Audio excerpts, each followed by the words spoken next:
Хайрлах Шамар, доброго вечора. Ми продовжуємо ефір Бугуль на телеканалі АТР. І в цій частині розмови у нас буде Віталій Сташук, народний депутат України попереднього 8-го скликання. Доброго вечора, пане Віталію. Вибачте, як ви привітались правильно татарською? Хайрлах Шамлар, доброго. Хайрлах Шамлар. Хайрлах Шамлар. Ну, правильно? Ну так. Я хотів би це робити краще, але я тільки зробив як зміг. Вітаю. Вітаю. А ви досі до ефіру сказали, зберігаєте себе в партії Народний фронт, а Народний фронт був переможцем виборів 2014 року, здається, да? Ви так, були як партійна сила список, хоч ви були мажоритарником, а потім ви навіть як мажоритарник, який обирався в Київраду, звідти ж ви обралися, да, в Верховну Раду, так. Але програли. Зараз, от коли вже протистояння йде не на рівні там колишніх двох великих фракцій одної більшості, а між попереднім п'ятим президентом і шостим, в принципі, все, концентрація протистояння така, і іноді закидають, що от колишні союзники Порошенко не дуже в активній захисті, принаймні от з боку членів Народного фронту, особливо підтримки зараз в цьому протистоянні п'ятого президента нема. Чому це так? Я не погоджуюсь з вами. Чому? Тому що лідер партії Арсеній Яценюк дуже неоднозначно висловив свою позицію, яка полягає в тому, що це очевидне політичне переслідування з усіма наслідками, які можуть бути з того в такий період, коли країна переживає ось таку непросту ситуацію. За себе можу сказати, що моя точка зору близька, тотожна там в чомусь, може в якихось нюансах хіба що відрізняється. Я досить часто буваю на ефірах, про це в останні тижні запитують щоразу, і щоразу я можу сказати, що в моєму розумінні спроба інкримінувати Петру Порошенку державну зраду, можна будь-яку підбирати аналогію, але це не правова історія. Можна називати це шизофренією, політичним переслідуванням, абсурдом, чим завгодно. Добре, якщо не державна зрада, а от стаття «Дзеркало тижня», така вона, не можна сказати, що вона безпристрасна абсолютно, вона, можливо, антипорошенківська за своїм змістом, і посилається на всі ці плівки, і принаймні вони кажуть, що можна було б і розвивати цю справу як велика корупція. Корупція в особливо великих розмірах. З того, що ви, чи знайомилися ви як колишній вже депутат з тими матеріалами, і що вам вони кажуть про діяльність Петра Порошенка, зокрема з реанімації Медведчука, з дозволом йому робити власні бізнеси в цій країні. От тут як ви сприймаєте цю ситуацію?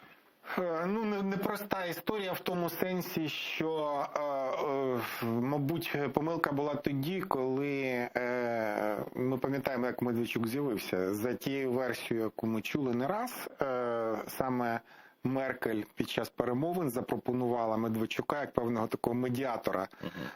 Очевидно, що Меркель навряд чи була знайома і чула про це прізвище до того, як їй це не порадив Путін. І говорити про те, чи була можливість там відмовитись взагалі від цієї проти, те, що знаю я. Можливо, я знаю. Це виглядає як пропозиція, від якої важко було відмовитись. Це був момент, коли ми були в надзвичайно важкій ситуації, і наслідки ми ще досі, як то кажуть, російське слово «розхльобуємо», я не знаю, до речі, український аналог зараз, не згадаю, то я думаю, що це не від нашого бажання, не від задоволення, від щастя. От Медведчук з'явився, він з'явився як людина, яка має контакт з Кремлем, тому що, що я знаю точно, що якщо посадити Порошенка і Путіна за один стіл, щоб вони домовились про Україну, я впевнений в тому, що Петро Порошенко здавати Україну не буде. І ми знаємо з спогадів того ж президента Франції Оланда, який потім описував ці всі переговори, що там доходило ледь не до бійки, Путін погрожував там знищенням країни в публічно, відкрито, так би мовити, в цьому колі. Ось тому мені зараз дуже важко сказати, чи була можливість взагалі відмовитись від послуг цього медіатора. А те, що ми як політична сила послідовно були опонентами Медведчука, я особисто можу про себе сказати те саме, я вважаю його діяльність вкрай шкідливою, антиукраїнською. І знаєте, в чому ще біда? От ви дуже цікаві речі відразу почали запитувати. От зараз Медведчук під домашнім арештом по звинуваченню в державній зраді, нинішня влада намагається поставити знак дорівнює між Медведчуком і Порошенком, що я вважаю абсолютно нечесно, непорядно, несправедливо. Але біда в тому, що я дуже сильно сумніваюся, що правовим способом можна буде довести державну зраду Медведчука таким чином, як це зараз робиться. Тобто, оце та сама жахлива ситуація, коли, це юридично говорити неправильно. От ми всі впевнені, ми всі бачимо, ми всі знаємо, поки людина не визнана судом злочинцем, то її назвати злочинцем ніхто не має права. Але те, що діяльність пана Медведчука є антиукраїнською, наскільки це можна класифікувати в правовому сенсі як державну зраду, і наскільки оця справа має саме юридичну перспективу, от, на жаль, я сумніваюсь. І мене страшенно лякає той момент, коли раптом суд, навіть будучи відповідальним і чесним, скаже, нема тут доказів того, що в Кримінальному кодексі вважається державною зрадою. А біда цієї нинішньої влади, що вони бавляться в свою гру, і для них, що я бачу, що прораховувати речі якісь триваліші, ніж на 3-6 місяців, вони, здається, просто неспроможні на таке.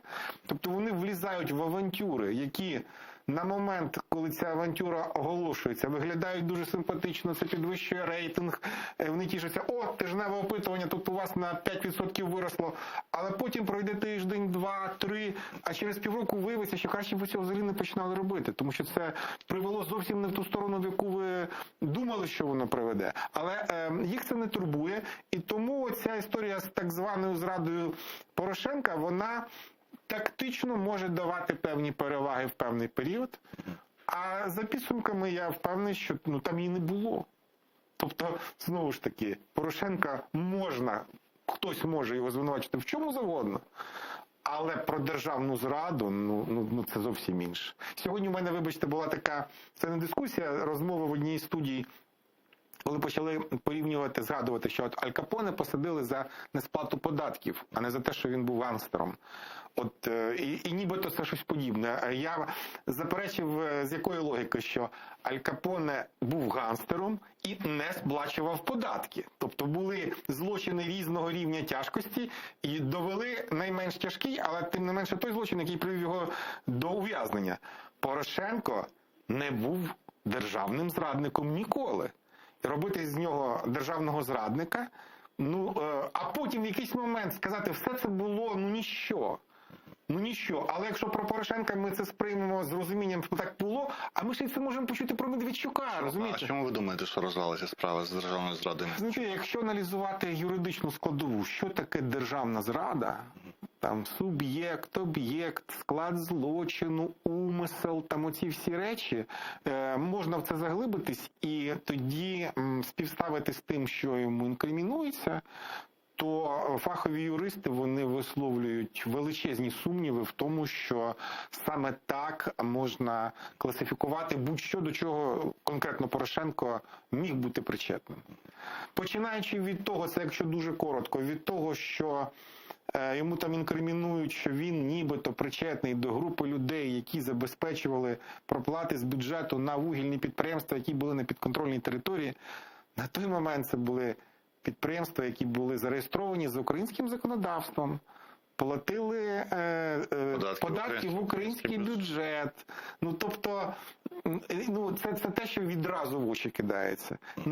І довести, що він свідомо фінансував терористів, свідомо, мав умисел. Тобто, якби... Аналіз того, чому влада вибрала такий спосіб, і в такий спосіб іде, і далі воно вже виглядає як навіть не домашній арешт для Порошенка, а особисті зобов'язання, що фактично веде до того, що судді трошки самоусунулися від, тобто, виконання, можливо, політичного А ви подивіться, це теж дуже цікаве питання. Взагалі вся правова система, вона вкрай недосконала, але вона на сьогодні не є заточеною під репресії, як якийсь відпрацьований там КГБшний, НКВДський механізм. Щось подібне там в Росії чи в Білорусі було неможливо, так? А я коли побачив, як діють ще прикордонники в Жулянах, Тобто вони діяли, як мали діяти по закону. Очевидно, вони отримали певні вказівки. Але у них навіть крізь маски на обличчях проступало небажання втручатись в якісь ці політичні ігрища, свої імена там і службові біографії забруднити оцими історіями. Це видно по діях поліції. Генеральна прокуратура, там виявилось, що на 100% всі свої прокурори десь повідстрибували, залишився один, який не опинився у відпустці в той день на лікарняному, який підписав цю підозру. І судді ж уже ж не такі, які були в 13-му році. Вони дуже далекі від ідеальних суддів, але якщо це явно не ідіоти, і людина думає, якщо вона хоче жити далі в Україні, то вона дуже, ця людина, я не хочу говорити про конкретного там суддю, знає, що, очевидно, свою кар'єру вона починала при президенті, я не знаю, чи Ющенкові, чи Кучмі, чи Порошенкові, але вона точно знає, ця людина, що Зеленський – це не останній президент. Будуть ще президенти, у нас демократія, у нас зміна влади. І треба думати, чи ти виконуєш побажання тих, хто зараз при владі, чи будеш бігати, шукати собі місце, пояснювати, чому. Це така ваша відповідь тим, хто глузує, де ж по Порошенкому реформовані суди, ось вони і є ці реформовані суди. Давайте так, відверто, а хіба хтось говорив, що реформа судів відбулась, що вона завершена, що вона відпрацьована? У нас біда, знову ж, з моїх роздумів про це попереднє скликання, ці 4-5 років, дуже був, на моє переконання, правильний старт. Тобто, ми що робили спершу? Ми рятували країну. У нас було 14-15 рік завдання зберегти країну. Була більшість, до якої входило взагалі 5 фракцій. І коли все окрім ОПЗЖ, правильно? Так, коли ми просто, як то кажуть, стабілізували ситуацію, зрозуміло, що ми вижили, ми вистояли, потім стало питання, як розвиватись далі. Але всі програми реформ таких масштабів, яких вимагає країна, за 2-3 роки це було нереально здійснити. Нереально. Десь почалось і пригальмувало. Починаючи від судів, закінчуючи поліцією, там, адмінреформою. Ми зараз чуємо про децентралізацію. Ця нинішня влада, в неї немає жодної власної ідеї чи реформи. Жодної. Вони або беруть те, над чим починалась робота, і реально не була доведена до кінця. Ми ж не довели децентралізацію до кінця, ні. Але закладена вона була в 15-му році. А реформа судів, вона тільки дійшла там до якогось верхнього рівня, коли там з Верховним судом щось відбулось. Антикорупційний суд був створений, але донизу воно ще теж не дійшло. Коли там поліція, патрульна поліція була створена, ми знаємо, що були цілі блоки недореформовані. І я не знаю жодної країни, яка би могла провести такого масштабу реформи за 2-3 роки. Якщо ми згадаємо навіть досвід наших там, найближчих сусідів європейців, там, поляків чи словаків, в Польщі децентралізація там 10-15 років відбувалася. Вона одразу, я читав статтю, вона одразу не відбулася. Вона теж мала, як і в Україні. В Україні перша спроба, здається, була за віце-прем'єрства Романа Безсмертного, і тоді вона теж не відбулася, а вже друга спроба... Я дуже добре пам'ятаю цей час, і коли Роман Безсмертний, він же запропонував ідею повної реформи адмінустрою з функціоналом іншим, і він приїхав в своє рідне село в Київській області, здається, це Макарівський район, може я помиляюсь, де він хотів своїми односельчанами, тими людьми, які його завжди підтримували, він їм презентував це, показав, і він почув таке. Тобто люди були не готові це сприйняти. Більше того, я зараз, наприклад, так само критикую дуже багато речей. Починаючи, знаєте, якщо я київський колись депутат Київради, колись у нас була історія, у нас існувало 14 районів в місті Києві. І тодішній міський голова Олександр Мельченко, якого вже, на жаль, тут немає, нещодавно, так, він оголосив, що він робить реформу. Але вся реформа зводилась до того, що з 14 районів стало 10. Тобто, 2 роки змінювали там межі, щось там креслили, перепризначали. Але, по суті, це не змінило нічого. розподіл повноважень, порядок формування цих органів, методи контролю, все залишилось таким самим. От було 14, стало 10. От я так відчуваю, для вас досі Київ ближче, ніж загальнонаціональний рівень. Ви більше були депутатом міської Ви знаєте, ради, да? не згоден з вами, але чому я говорю про Київ? Я Київ просто знаю набагато краще. І Київ, він особливий, він інший, тому, от знову ж, якщо ми почали там за адмінтерустрій, за децентралізацію, по всій країні ця реформа відбулась, в Києві ні. Ну, це чому я згадав Київ? Тому що по країні територіальні громади були створені, там об'єднання, реформовані райони. Київ зараз має таку модель, яка була ще створена Леонідом Черновецьким. З точки зору управління, це доведена до досконалості модель імені Леоніда І Черновецького. давайте тоді поговоримо про Київ більше, бо навколо Києва і багато чого зараз відбувається. Перша ідея, це законопроект, він пройшов, здається, да? Про те, що... Ні. Не Про Київ? Да. З ідеєю з того призначення окремо... Там він з'явився і потім десь кудись зник, і все це виглядає вкрай непристойно, все це виглядає, коли... Це ж суперечить рішенню Конституційного суду, да? Знову ж, якщо ми говоримо про юридичну складову... Щоб глядачам було зрозуміло, Конституційний суд колись ще за Кучму, якщо ми говоримо, сказав, що президент, який має повноваження призначати, має призначати обраного мера. Обраний міський голова має бути призначений головою КМДА. Але реформа, вона може передбачати абсолютно інший функціонал КМДА, взагалі ліквідацію КМДА. Може це буде щось абсолютно інше. Ну, тобто, коли змінюється модель управління в країні, то посилатись на ці поняття не зовсім коректно, бо це не стосується того, що відбувається сьогодні. Тобто тоді Конституційний суд тлумачив той закон, який діяв на той момент. Що буде зараз, якщо парламент... Ви прибічник чого? Ліквідація КМДА і як ви... Знаєте, я прихильник того, щоб Київ отримав реальне самоврядування, тому що на сьогодні це модель 20-річної давності, трошки модернізована. Ну, уявіть, де ще можна уявити, там у нас є районні адміністрації в місті, де не існує районних рад. До речі, це друге питання. І цих глав районних адміністрацій призначає президент. Ну, яке має відношення президент до проблематики Троєщини, Солом'янки чи Подолу? Чому він повинен призначати людей, які керують комунальними службами цих районів? Ну, це абсурд повний. Так от, коли ви вперше ставали 2002-го, здається, да? Київради? Да. Ще в 98-му. Я був одним з наймолодших. Помилки у вас у Вікіпедії. Одним з наймолодших тоді депутатів. Ще існували районні ради в Київській стачали. Я вам скажу більше. Я був головою Дарницької районної ради з 2006 по 2010 рік. І вони перестали існувати в 2010 році. Зараз постає це питання знову формування рад в районах. Яке ваше ставлення до цього процесу? Я думаю, що треба це питання розглядати в комплексі. Тобто не може зводитись знову ж проблема ефективного управління містом до того, чи голова КМДА призначається той, хто був обраний, і чи є районні ради, чи їх немає. Це питання набагато об'ємніше, тобто треба прописувати, як повноваження і порядок формування функцій органів, які обираються киянами.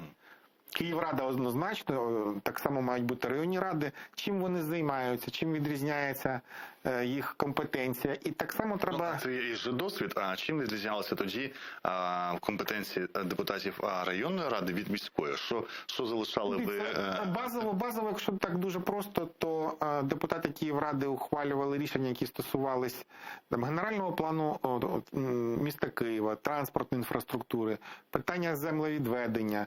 А в районах займалися питаннями освіти, житлово-комунального господарства, частково медицини там було поділено, там базовий рівень.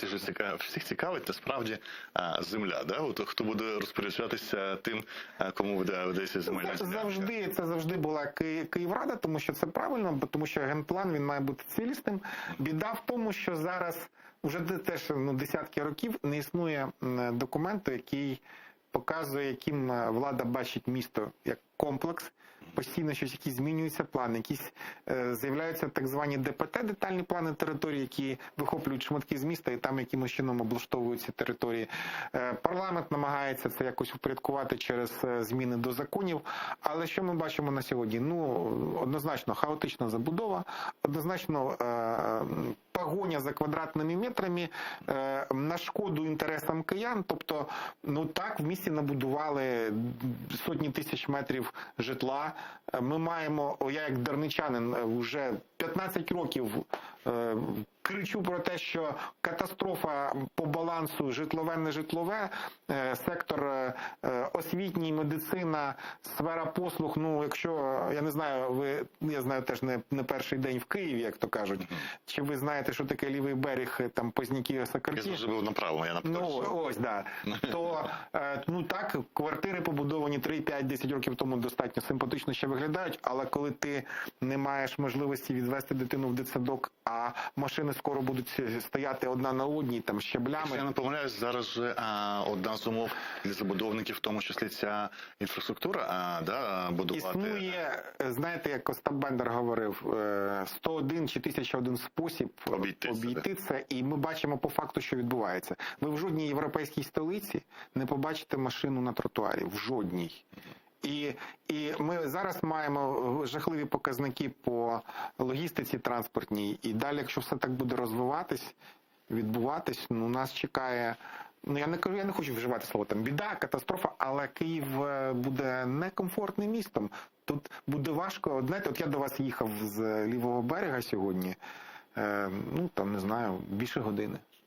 Так не має бути. Це ж я за годину можу в Полтавську область. Для питань депутатів районних рад в самому місті Києві. Це якщо з'явиться знову в 10 районах будуть 10 рад, і хтось з депутатів або членів якоїсь партійної команди, і зараз помилюся, це було перед Новим роком, ми говорили на цю ж тему, казали, а ще інша проблема, важко буде знайти, в принципі, навіть для партійних структур людей, які готові будуть працювати на безоплатній основі і на некорупційній основі депутатами ради. Я вам нагадаю, що депутати Київради працюють нібито на безоплатній основі. Не важко. Нібито, так? Нібито. Тобто не стоїть питання, не важко знайти кандидата в депутати Київради, який повинен працювати безоплатно? В Київраду, здається, не важко, бо там якісь ресурси, мабуть, є для того, щоб стимулювати. А як це так відбувається? А як відбувається? Розкажіть, ви людина з партії, як це відбувається? Я ж не думаю, що Народний фронт чимось відрізняється від партії, да? По-перше, відрізняється. На жаль, у нас не було партійних фракцій, ми могли б тоді працювати. І партійних каст не було для отримання. Партійних фракцій в Київраді конкретно. Київраді не було? Тому ви не знаєте, чи були партійні касти на отримання, скажімо... Знаєте, біда в чому? У нас, якщо говорити відверто, вже в суспільстві, здається, є така установка, що, на жаль, мені так видається, що ми робимо вигляд, що вони нічого там не крадуть, якщо ми помічаємо, що вони крадуть і діляться з нами. Про це не прийнято говорити, це виглядає чимось не дуже там пристойним, але це правда. І тут треба, мабуть, починати, якщо чесно, з виборця. Чому? Тому що поки буде існувати виборець, який готовий продати голос або підтримати за те, що з ним поділяться вкраденим, 100% з'явиться людина, яка цим скористається і потрапить в виборний орган. Це ви по Києву, до речі, ви кажете, я добре знаю Києва. Ви по Києву для себе за ці 20 чимось років депутатом різних рівнів можете самі зробити, побачити динаміку, куди рухається принаймні столичний виборець, як він поводиться. У нього ж є такі речі, як він двічі свій голос, не всі кияни, але тоді такий закон був, відносна більшість дозволяла обратися мером Києва, і ми бачили, як обирався Черновецький. До речі, саме ми тоді протягнули цю зміну про те, що... Двотуровість, тому що можна так зробити систему, що ти набереш 20%, головне, щоб інші набрали менше 20%. Ти можеш 5 набрати, всі 4 наберуть по 4. Ви ж були і жертвою фактично кампанії 19-го року, коли виборці не купили гречку або тупо грошима. Виборець купився на новий бренд. А ми розуміємо, що новий бренд продався як бренд, як Зеленський. Да? Всі ці депутати, вони самі визнають, що вони, це словами Нікіти Потураєва, вони політично ніхто, вони обрані всі завдяки Зеленському. І ви побачили, що виборець обирається іноді йде на бренд, а не на гроші. Я хотів би, щоб мої слова не були сприйняті як те, що виключно за гроші всі виключно. Якраз, знаєте, тут цікаве явище. Чим вище рівень політичний, тим кияни демонструють якраз більшу саме політичну позицію, яка б вона була хибна чи не хибна. Тобто Київ завжди був містом, де людина, яка представляє, ну умовно ще в старі часи, там, повернемось там до Рухівських. Рухівець міг виграти в будь-якого олігарха в Києві. Угу. Якщо він правильно веде кампанію. Такий був дивний. Здебільшого російськомовний, але дуже проукраїнський. Я дуже з великим скепсисом ставлюсь до поняття російськомовний. Угу. От я російськомовний чи ні? Не знаю, якою була в житті розмовляє. От зараз я з дітьми, з дружиною, з батьками розмовляю українською. Намагаюся розмовляти всюди українською. Це моя рідна мова. Я можу абсолютно нормально говорити по-русски, і ніхто не скаже, що я не русскоязичний. Тут ми не дискутуємо про те, київська позиція киян здебільшого на вищому політичному рівні розуміло, і найяскравіше це, можливо, 94-й рік, коли переміг Кучма, але виграв Кравчук. І так було завжди. Я не хочу називати цю позицію ідеологічною, вона була більше політичною. Тобто, коли мова стосується виборів президента чи виборів членів парламенту, домінантною є саме політична позиція, хоча вплив грошей фантастично серйозний. До речі, той же Черновецький вигравав, він використовував і політичні інструменти, і грошима, і таке інше, коли же обирався депутатом парламенту в Києві. Ось. Тому...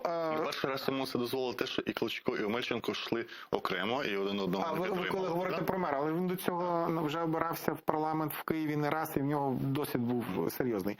А якщо говорити про 19-й рік, так, можна було бути абсолютним ноунеймом і не робити взагалі нічого. Хвиля така прийшла, і ця хвиля, вона накрила, так би мовити, всю країну. Це ж не тільки в Києві відбулося.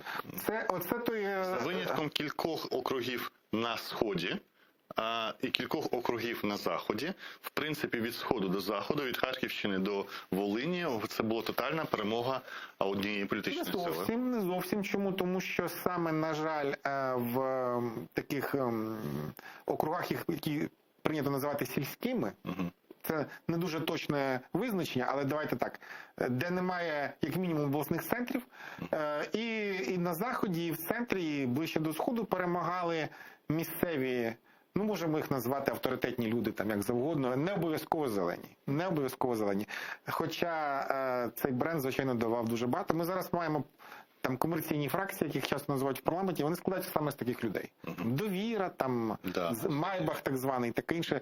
Це точно не зелені, але це люди, які, маючи дуже серйозні там матеріальні ресурси. А можу сказати, що ця хвиля бренду, вона вже точно відійшла, тому що ми на місцевих виборах побачили, що партія, яка новостворена, вона ніде не взяла великі міста і обласні центри, але ми побачили інше. Взагалі їх не взяли майже жодна загальноукраїнська парламентська партія, і всюди у нас, в тому числі завдяки децентралізації і тому, що виборець побачив місцеву владу і сприймає її більш прихильно. У нас всюди з'явилися, у нас є партія Одеси, я умовно називаю Одеси, Одесити, Дніпро і Дніпрівці, Суми, Сумчани, Черкаси і Черкащани. Ви дуже важливо помітили таку деталь, яка насправді вимагає серйозного аналізу. Я колись ще навіть була нарада колись у прем'єр-міністра Гройсмана, коли ми говорили про децентралізацію. Це стосувалось будівельної галузі. Я тоді виступив і сказав, що разом з децентралізацією ресурсів відбулася децентралізація корупції, скажімо. А так само треба розуміти, що коли ми передаємо повноваження на місця, ми даємо можливість локальним там елітним групам самоусвідомлюватись, самоорганізовуватись. І тому ось така історія з децентралізацією, вона не може бути окремо від того, що називають там державним інтересом. Ну, можна назвати це системою адміністрації, префектур, як завгодно, але має бути от баланс локального, загального державного, загальнонаціонального. І от поки що з загальнодержавним, загальнонаціональним є проблеми. Тобто ви хочете централізований контроль повернути над місцевими елітами? Це має бути не контроль, це має бути баланс якраз. Тобто, ну, префект явно не повинен займатися розподілом бюджетів і втручатись в те, яка фірма виграє який тендер. Але якщо виграють фірми ці тендери, які належать оточенню місцевого якогось князька постійно, то це точно має викликати інтерес у префекта, він повинен цим позайматися з точки зору того, чи відповідає це логіці розвитку нашої країни. І тоді в нього мають з'явитися... От, до речі, я не люблю, коли ми користуємося російською лексикою, взагалі російськими мемами, але такий час у нас колись, як Венедіктова, да, сказала, воно государєве око. Око государєва. Да, от, і тому це про государєве око. Це має бути про... надання інформації в центр. У нас по Криму, я пам'ятаю, досі ця структура існує, постійний представник президента України в Криму. Да? Було незрозуміло, які повноваження, але щось робить і про щось говорить. І в Криму, я пам'ятаю, в ті часи, це людина, яка могла активно втручатися, і залежало від того, хто її займав цю посаду. Префекти і на рівні районів чи обласних державних адміністрацій, це люди, які мають бути усунуті від поточних рішень з бюджетами і мають докладати, чи вони мають втручатися, на вашу думку? От що таке втручатися? Так, тобто вони мають аналізувати, яким чином працює... Вони мають право зупиняти? Ну, є декілька моделей, коли, наприклад, разом із зупинкою певного, там, наприклад, акту місцевої влади, префект направляє цей акт в суд, який має в дуже стислі терміни винести рішення. Чи законним було це рішення, тоді воно не має бути зупинено. Чи там є проблеми, тоді суд підтверджує законність дій префекта. Тобто це ж теж має бути баланс якийсь, так? Але ми бачимо просту річ, що якщо віддати можливості, ресурси на якийсь місцевий рівень, і забути за це все, ну, будуть якісь феодальні князівства створювати з часом, якісь там, я не кажу ЛНР, ДНР, бо це інша історія, а про те, що місцеві еліти будуть жити своїм життям, у них буде одне завдання: менше Києва, менше там, ми тут самі з усім справимось, от там Одесу згадували, ще там якісь міста. От аналогії, вони дуже суб'єктивні, але історія, коли там от Техас должны грабити Техас, ну, вона не має бути застосована до децентралізації в нашій українській версії. У нас дуже мало залишилося до кінця ефіру. Ця влада пережила вже, здається, свій екватор от президента, і до екватору іде свого, тобто половини вже терміну, і парламент. Ми просто ще не знаємо, це вибори у нас мають бути 23-го чи 24-го, це теж питання. За законом 23-го, да. Але якщо 23-го, то це трошки більше року, і якщо навіть 24-го, то все одно це 2 роки. Народний фронт. Не раз, ви не один, хто з Народного фронту тут бував в цій студії, піде як окрема політична сила, піде як в Союзі, а навколо буде гуртуватися Порошенко, тому що ми не бачимо Народного фронту ні в рейтингах, не в опитуваннях, ніде, а партія існує, і в принципі існують люди, які її представляють. Я думаю, що ми будемо схвалювати рішення, коли буде зрозуміла там дата, формат, закон і все інше. А наша ідея полягає в тому, що сьогодні питання не в тому, яка буде роль і місце Народного фронту в виборчому процесі, а в тому, що державницькі проукраїнські сили повинні виступати єдиним фронтом, щоб знову ж зберегти країну. Зараз стоїть так питання: захистити незалежність і створити умови, в яких країна зможе розвиватися в якомусь правильному, нормальному напрямку, а не... Я що поставлю. Ці люди, які були в Народному фронті, асоціювалися з ним, від Сомар до Турчинова, вони зараз всі навколо Порошенка в Європейській солідарності. І навіть спікер парламенту, який обирався Парубій, да? Він від Народного фронту, він зараз... Чому всі? Частина, я кажу. І це були трансфери окремі, тому як це відбулося? Трансфери були за пропозицією Порошенка, була пропозиція всій партії влитися і створити єдину партію силу з Порошенком. Ці дискусії ведуться постійно. Як тільки ми створили коаліцію, в якийсь момент виникла історія з місцевими виборами, постало питання, яким чином брати участь, там шукали якісь формати, вони виявилися не дуже вдалими, і дискусія ця не завершена. об'єднання, там індивідуальне входження, там мільйон є версій.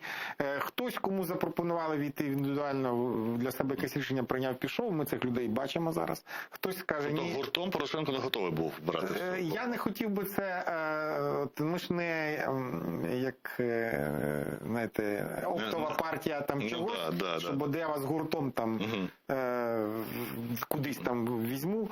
Ось це питання про те, яким чином люди, які мають позицію, можуть домовитись про якусь спільну роботу. Ця позиція може в чомусь співпадати. Ідеологічно ви ж тотожні, правильно? Ні. У вас немає... В базових речах так, а в тому, яким чином деякі робити кроки, напрямки, знаєте, найболючіше завжди там, скажімо, виникає питання кадрові, хто там може заявлені... це ж не про ідеологію. Це не про ідеологію. Я якраз кажу, ідеологічно розбіжності і знайти 10 відмінностей між...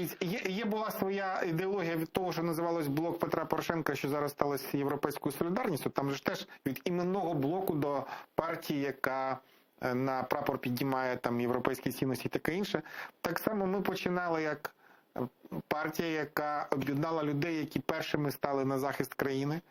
Нагадаю, що цим гаслом було там сильна команда для складних часів. У нас дуже було багато людей, які воювали. Комбати наші відомі, там Андрій Тетерук, там інші люди. Які теж частий гость нашої студії. Так, тобто, скажімо, і тоді вже все це якось розвивалося в свою сторону, все дуже динамічно, постійно змінюється. Це якась історія про те, що називається там якась політична ідентифікація. У нас це проблема в країні, тому що якщо запитати, знаєте, можна в Штатах запитати, ти демократ чи республіканець? Більша частина людей десь себе якось ідентифікує з кимось. В Німеччині можна запитати, ти соціал-демократ, чи християнський демократ, чи ліберал. Люди про себе це знають. У нас, якщо до людини звернутися, звичайно, з цим питанням, вона здивується, що ти взагалі про це говориш, а це дуже велика проблема, тому що сьогодні я за зелених, завтра я за батьківщину, післязавтра я щось, в результаті хаос, нестабільність. І якщо ми будемо мати якісь стабільні соціальні групи з усталими цінностями, поглядами, орієнтаціями, це буде сприяти якійсь загальній політичній стабільності в країні.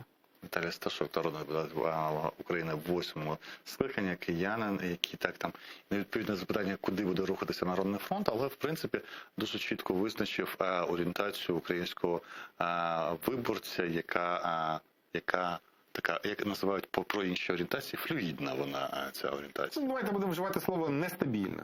Багато в чому. Так. Далі у нас новини, повернемося в студію після новин. Дякую вам за участь в ефірі. Дякую.